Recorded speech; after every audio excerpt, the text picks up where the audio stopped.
Today we'll be looking into one of England's biggest clubs, the sleeping giant of the Premier League, Newcastle United, or as known in these parts, the Toon. The iconic black and white stripes donned by many over the decades and all worshipped by the supporters, some of the most fanatical in the land. The club was founded in 1892 after a merge between Newcastle East and West formed Newcastle United. We spoke to Joe Allen. My first goal in the number 9 shirt, if my career had stopped then, it would have been enough for me. It was the highlight of my career to score on that number 9 shirt because it's the iconic shirt. It's worn by Milburn, MacDonald, Cole, Shearer, numerous ones that I've missed out, but to score as well in front of the team that you love and you support, and it doesn't get any better than that. St James's Park, the 6th largest football stadium in the United Kingdom, smack bang in the heart of Newcastle, the focal point across the city, standing tall and proud in all of its glory. Steve Wraith shared this view on Mike Ashley and the club at present. With the way Mike Ashley and Derek Lambias before he left were running Newcastle United. I think for me, it's hard for a football supporter who's gone through an era of the Halls and the Shepherds and signings such as Alan Shearer to suddenly accept that we're now not going to be competing at the top table of football. We're not going to be competing on a regular basis for Champions League football, and we can't compete in the transfer market because what owner doesn't want to spend that kind of money. I would probably say I've mellowed a little bit towards Mike Ashley in the sense that I'm beginning to understand what he's all about. I didn't understand him at first. He hit the ground running at the club with trips down the big market, buying people pints, wearing the replica shirt, and all of that really came to an end when he stood on the terraces at the Emirates and downed a pint in record time.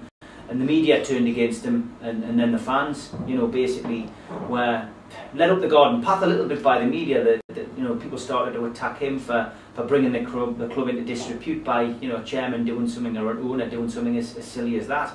And it's been a downward spiral since then. There was obviously problems in the dressing room, which he tried to alleviate by bringing in Kevin Keegan, which to me was a great move. Had he let Kevin do the job that he'd done previously, and obviously it backfired on him because ultimately Mike Ashley didn't like the way Kevin Keegan ran the football club and didn't do as he was told, basically. And he ended up getting rid of Kevin Keegan, and that was sacrilege really to a lot of supporters, especially my age, who are old enough to remember Kevin Keegan not only as a manager but as a player as well.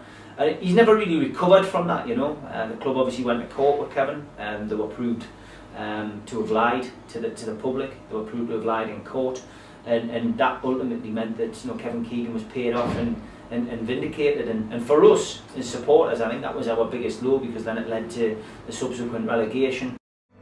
They are relegated after a 1-0 defeat at Aston Villa in the cruelest of ways. Whatever fans may argue, there has been success under Mike Ashley. And as Neil Cameron explained, with a little bit more ambition, the club could be back on the rise.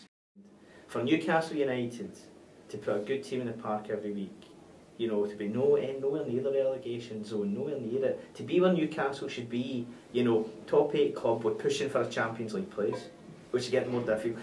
Using Everton as a good template, because I think they're a well-run club. You can go in and you can spend 5 million, 6 million, 10 million pounds. There are bargains out there. There are people to go for. They just seem very hesitant to do it, and then your guess is as good as mine whether that's a deliberate thing or whether it's just bad management. Did I think it was ever going to happen? The honest answer is I don't know. I'm guessing as they did go for another couple of people and it just didn't happen, whether that's the fault of Newcastle's, fault of Joe Kinnear's, or whether it was a bit of smoke and mirrors and they were never really going to happen. They're a hell of a club for going for people who are just about to go to a big German club for £10 million. You sort of know, that they weren't probably going to get them, but they can announce it anyways because they let it slip anyway, so everyone knows that they're at least busy enough. I think they will do something in January. I don't think they've got a choice really. But again, I go back to the point. It's not as if you need to spend. You'll need to spend £150 million to win a league, but Newcastle aren't going to do that. Times have changed, but it's not all been bad.